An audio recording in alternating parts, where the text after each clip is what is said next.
तो সেরাগুন হৃদয়ে জলে হাইরে কান্দা কান্দা হইছে রে নদী মা কান্দা কান্দা হইছে রে নদী আমার নয়ন জলে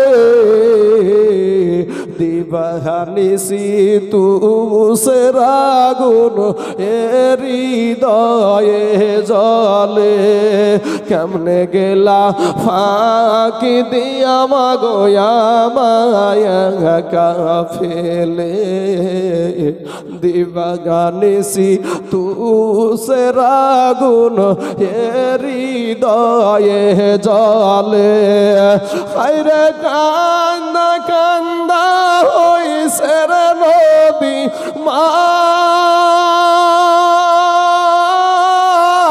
কান্দা কান্দা হইছে রে নদী আমার নয়ন জলে জোরে বলেন না একবার সুবহানাল্লাহ মাশাআল্লাহ আরো জোরে বলেন না সুবহানাল্লাহ দিবানিসি তু সেরাগুন হৃদয়ে জলে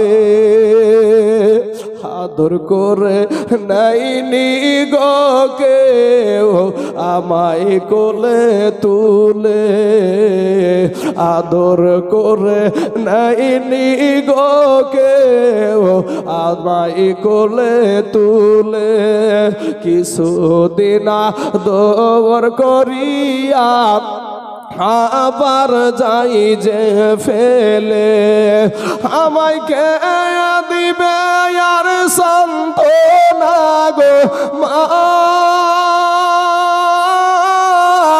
আমায় কে দিবে আর সান্ত্বনা গো একটু আদর করে জোরে বলেন সুবহানাল্লাহ রে দিবানিসি তু সেরাগুন হৃদয়ে জলে কেমনে গেলা ফাঁকি দিয়া মাগোয়া মায়া কাফেলে দিবানিসি তু সেরাগুন হৃদয়ে জলে হায়রে কান্দা কান্দা হইছে রে নদী মা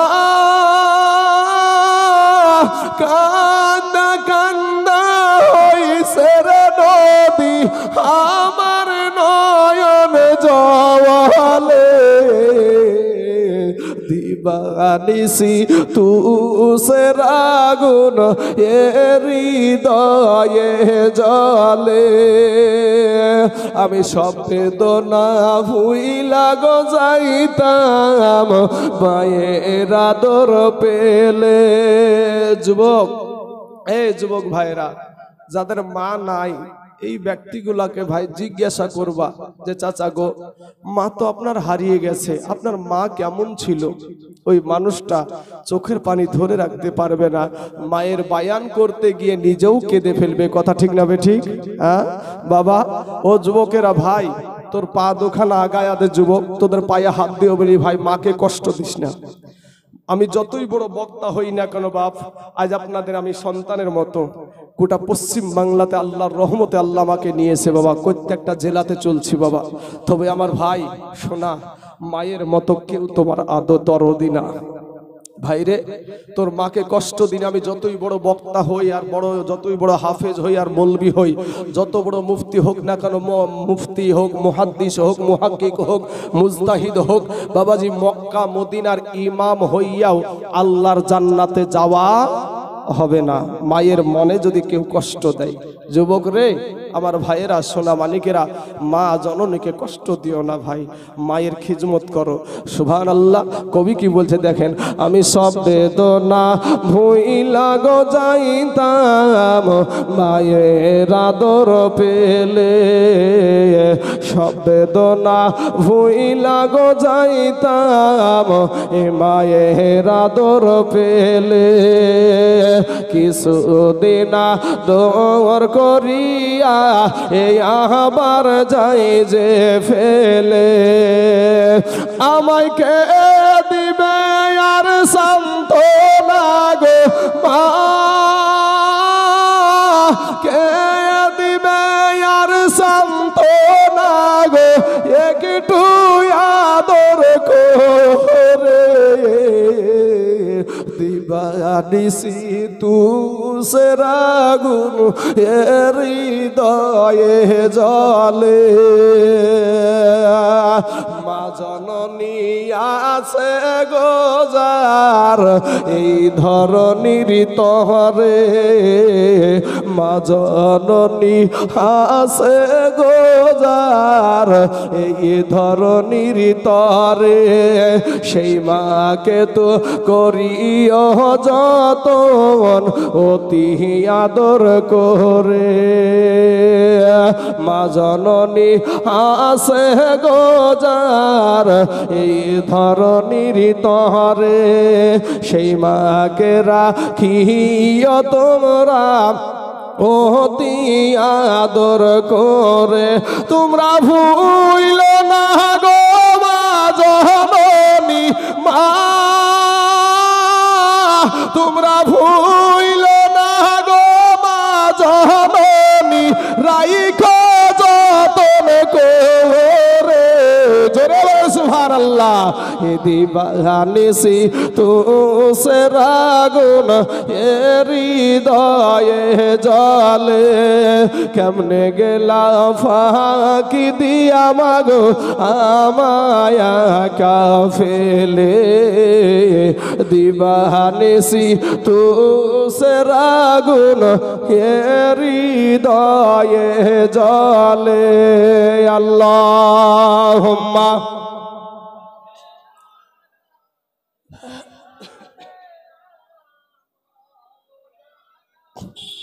মুহাম্মাদ ওয়ালা আলি সাইয়্যিদিনা সাল্লাল্লাহু আলা মুহাম্মাদিন সাল্লাল্লাহু আলাইহি ওয়াসাল্লাম। বাবাজি, আমার ভাই জানেরা, আপনারা মায়ের খিদমত করবেন একটা বিষয়, আর একটা শিক্ষণীয় বিষয় আমি একটু আলোচনা করতে চাই। ভাই, আমি সুরের বক্তা ঠিকই, কিন্তু কিছু কিছু শিক্ষাও দরকার আছে, দলিল ভিত্তিক আলোচনাও দরকার আছে। আপনারা ঈদুল ফিতরের নামাজ পড়েছেন তো ভাই নাকি? ঈদুল ফিতরের নামাজ পড়েছি। তো বাবা, এখানে একটা আমাদের আকীদাগত বিষয় নিয়ে কয়েকটা মিনিট আমি আলোচনা করব, এবং কোরআন ও হাদিসের দলিল পেশ করে, ভাই আমার সোনামানিকেরা, যুবকরা, আপনারা কে কোন দিকে কি করছেন আমি কিন্তু দেখতে পাচ্ছি, কারণ আমাদের চোখটা সব দিকে ঘোরাঘুরি করছে, তাই না?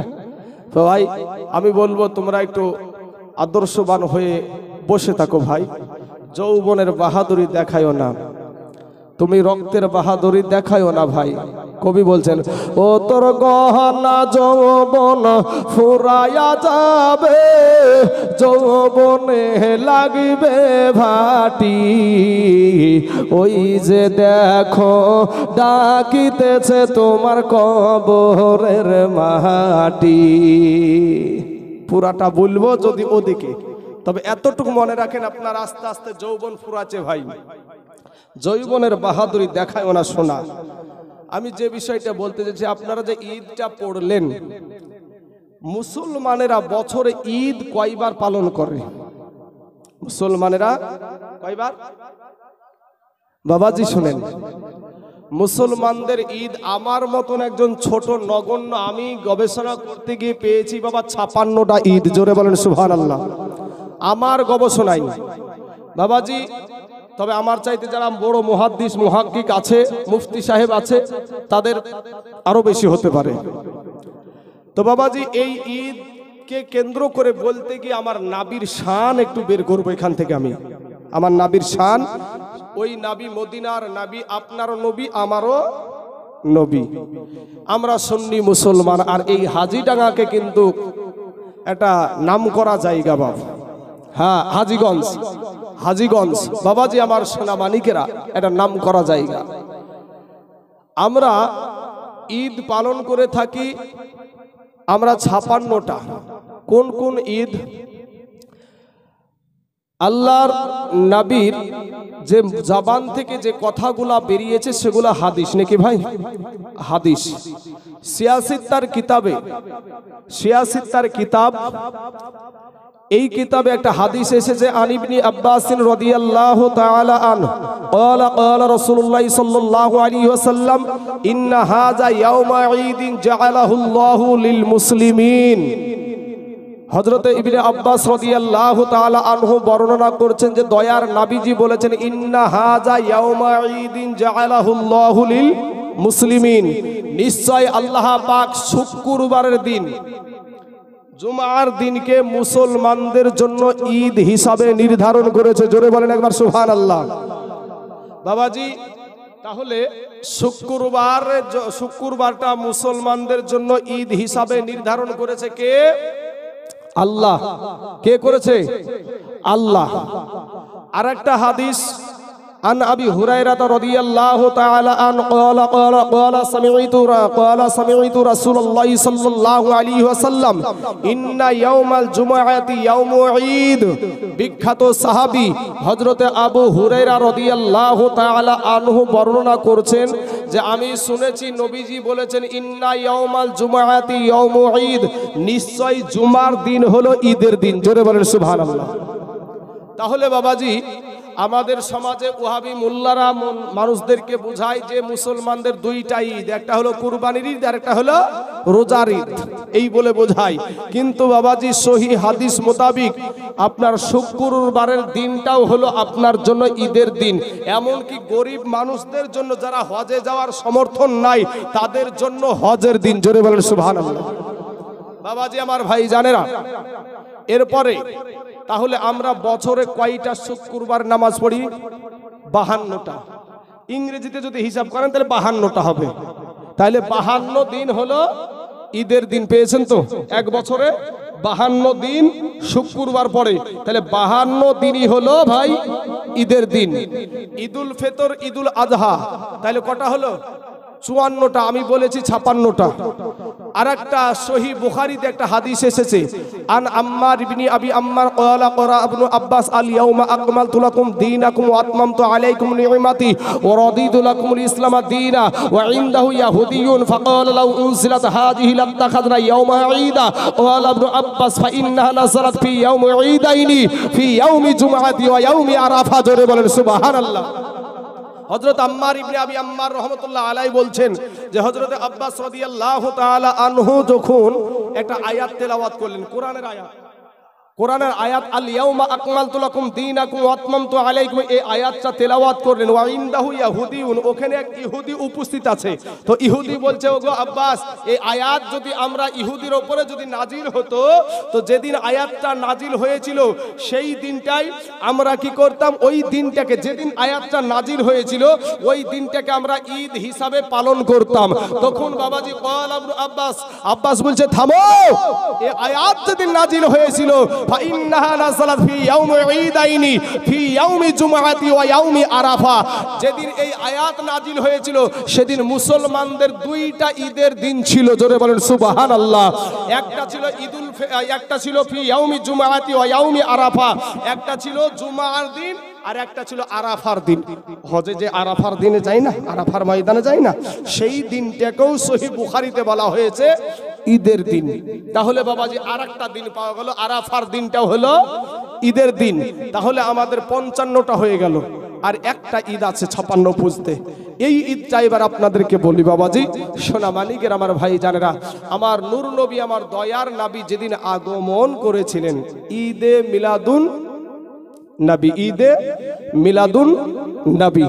মুসলমান আমার বাবাজি ভাইয়েরা, আমার নবীজির মিলাদ সম্পর্কিত আলোচনা নিয়ে আমি আপনাদের কাছে আজকে বয়ান করব।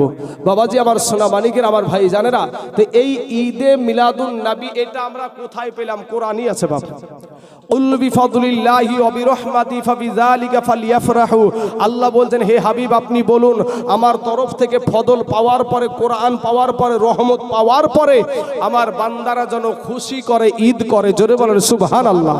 বাবা এই যুবকেরা ভাই, আপনার নবীকে আপনারা পেয়ে খুশি না বেজার? খুশি। আচ্ছা, এই খুশির আরবি হলো ঈদ।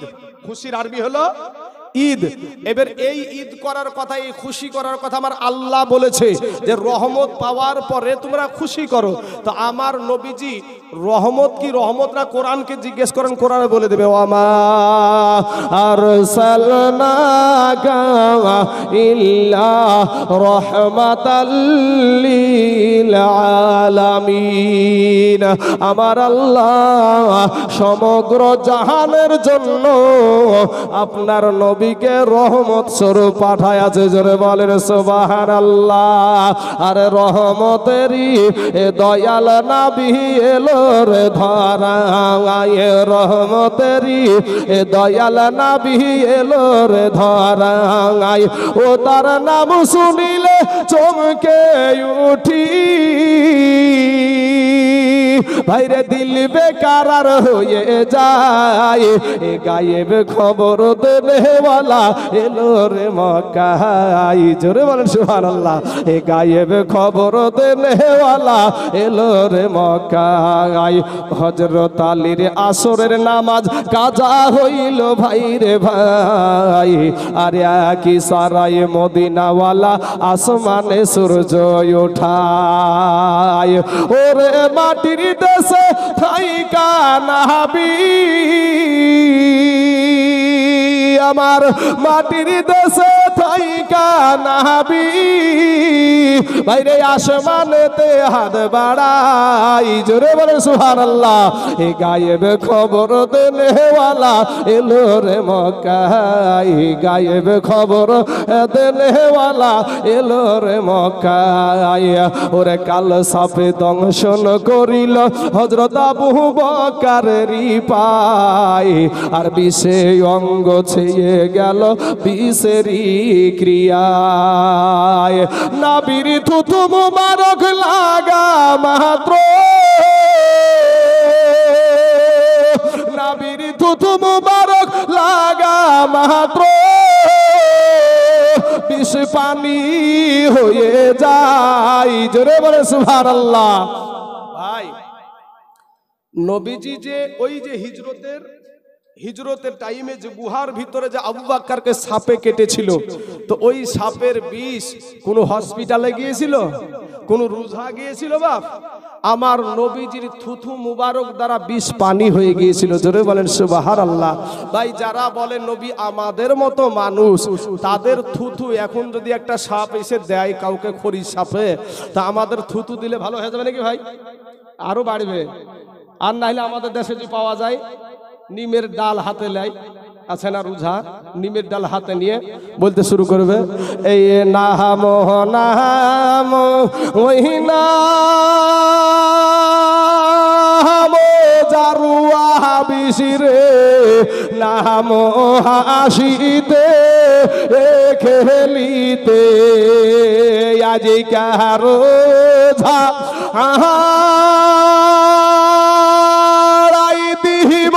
চালান তোকে বসিব ও নগরে।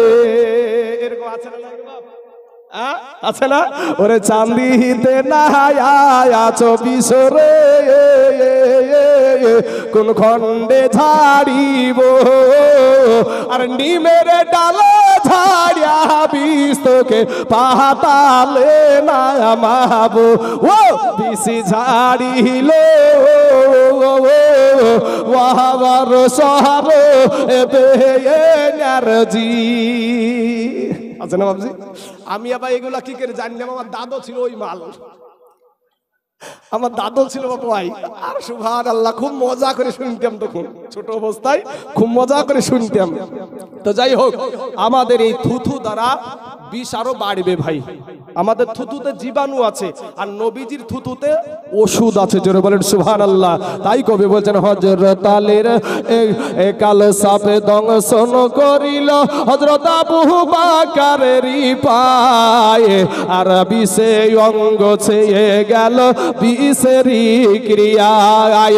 নবীর থুতু মুবারক লাগা মাত্র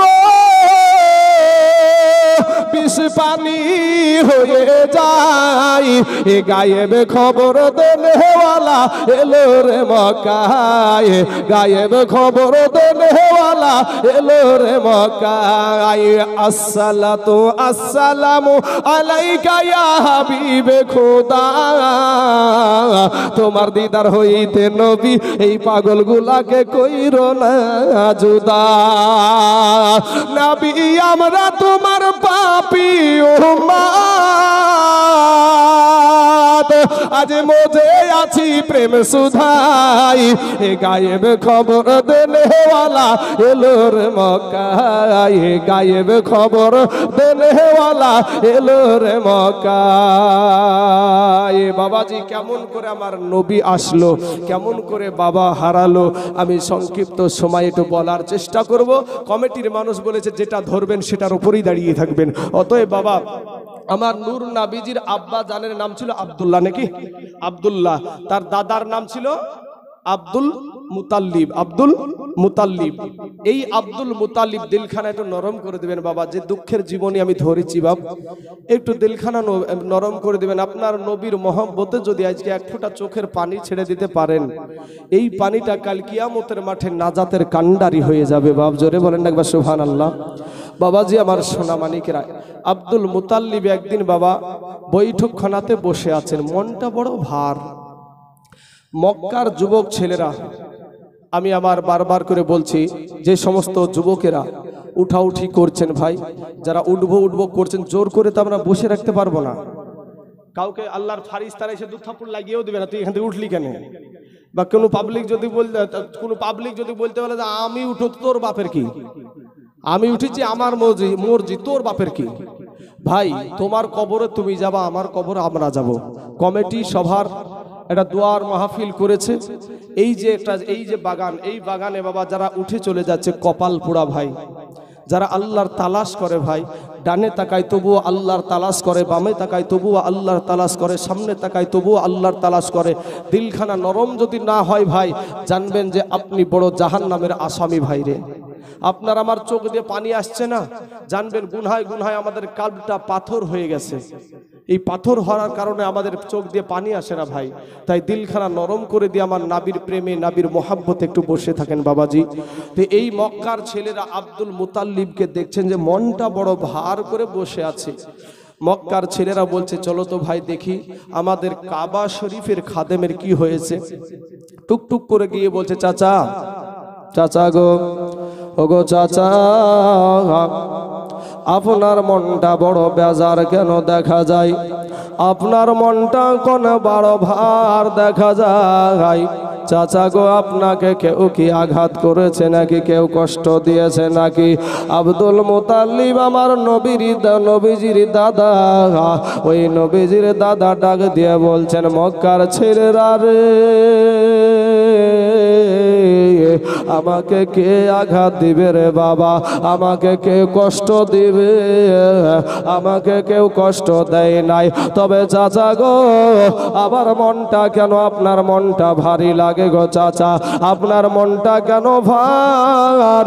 আব্দুল মুতাল্লিব বলে, মক্কার ছেলেরা রে, আমি একটা বড় টেনশনের ভিতর দিয়ে আছি।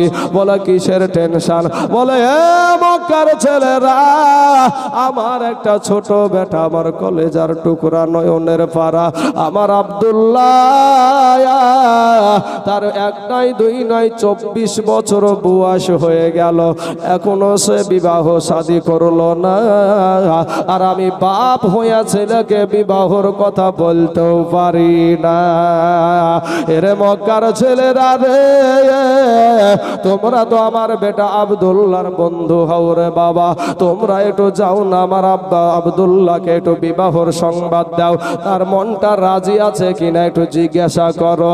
এ বাবারা, সোনা মানিকেরা, আব্দুল মুতাল্লিব বলে বাবা রে, তোমরা যদি আমার সন্তানটাকে যদি তোমরা রাজি করাতে পারো, বিবাহর খবরটা পৌঁছে দিতে পারো, আমি আব্দুল মুতাল্লিব আমি তোমাদেরকে এটাই নাম দিব, পুরস্কার দেব। এ বাবারা, মক্কার ছেলেরা পুরস্কার পাওয়ার লোভে বাবা আনন্দিত হবে, টুকটুক করে আব্দুল্লাহর কাছে চলে গেল। আব্দুল্লাহকে গিয়ে বলে, ভাই আব্দুল্লাহ, ওরে ভাই আব্দুল্লাহ, আমি কেমন আছো রে ভাই, এখানে কি করছো, বসে বসে কি করছো? এক কথা দুই কথা হইতে হইতে একটা সময় বলছে, আব্দুল্লাহ রে ভাই রে, তোর বয়স 24 বছর হয়ে গেল রে ভাই, এখনো বিবাহ শাদী করলি না, বিষয়টা কি, ব্যাপারটা কি? আমার নবীজির আব্বা জান,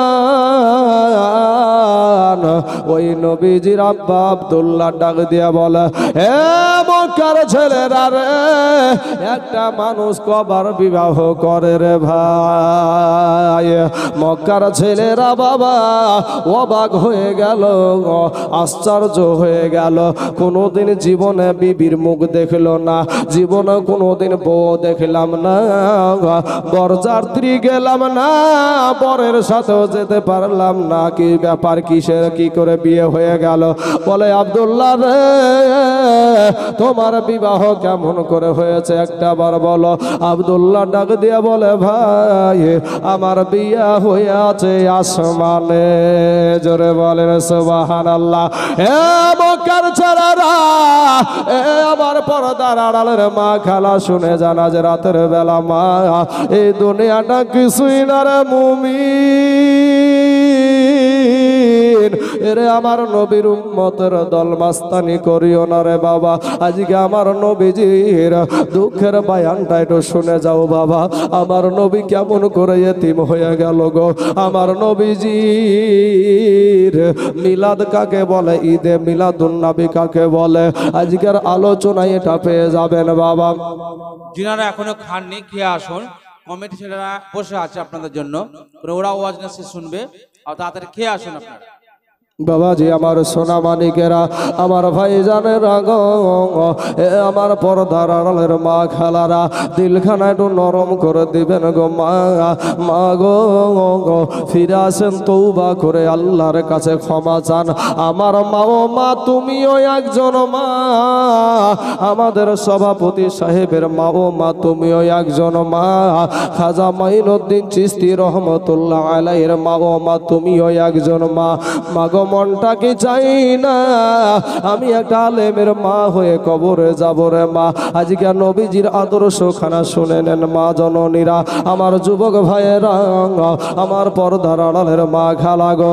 এবার বলে, এ মক্কার ছেলেরা, আমার বিবাহ হয়েছে আসমানে, আমাকে কেউ যেন খবর দিল, আমাকে কেউ যেন বলে দিল, আমি ঘরের ভিতরে শোয়া অবস্থায় ছিলাম, আমার দরজা সমান করে যেন একটা মানুষ এসে বলছে, আব্দুল্লাহ রে, ওরে আব্দুল্লাহ, তোমার যেন, তোমার জন্য যেন কোনো অন্য নারী না দেখা হয়, তোমার জন্য যেন বৌমা না দেখা হয়, তোমার জন্য যেন অন্য কোনো মহিলা না দেখা হয়, তোমার জন্য বিবাহ ঠিক হয়ে গেছে, আর তোমার বিবাহ আসমানে হয়ে গেছে। আমি বলেছিলাম, কে আপনি? আমার আমাকে উত্তর দিয়েছিল আবু আদামা, আমি হইলাম তোমার আদি পিতা হযরত আদম নবী। এ বাবারা, সেদিন খবর দিয়েছিল আব্দুল্লাহ রে তোমার বিবাহ হয়ে গেছে। বলে আমার বিবাহ কোথায় হয়েছে বলেন একটা বার। বলে তোমার বিবাহ হয়েছে মদিনায়। বলে আমার যার সঙ্গে বিবাহ হয়েছে তার নামটা কি, তার বাবার নাম কি? বলে তার বাবার নাম হলো আব্দুল ওহাব জোহরি, আর তার মায়ে তার বেটির নাম হলো হযরত আমেনা, আর তার বাড়ি হলো সোনার মাদিনা। জোরে বলেন সুবহানাল্লাহ। এ মাদিনা মাদিনা আশিক মুমিনের ঠিকানা, মদিনা মদিনা আশিক মুমিনের ঠিকানা। হায়রে দিদার চেয়ে কাঁদো তোমরা, দিদার চেয়ে কাঁদো তোমরা, হও না নবীর দেওয়ানা। মদিনা মদিনা আশিক মুমিনের ঠিকানা। বাবা জালালউদ্দিন সুয়ুতি পুছা দরবার দেখলো নবীজি। জোরে বলেন একবার সুবহানাল্লাহ। বাবা জালালউদ্দিন সুয়ুতি পুছা দরবার দেখলো নবীজি। এতবার দেখিবার পরে, এতবার দেখিবার পরে তৃপ্তি তাহার হলো না। মদিনা মদিনা আশিক মুমিনের ঠিকানা। হে মদিনা মদিনা আশিক মুমিনের ঠিকানা। বাবা নবীর প্রিয় সাহাবী হযরত আবু বকর সিদ্দিকী, নবীর প্রিয় সাহাবী হযরত আবু বকর সিদ্দিকী। ওরে ভালোবেসে শুইল পাশে, ভালোবেসে শুইল পাশে, যাইয়া তোমরা দেখো না। যারা হাজী সাহেব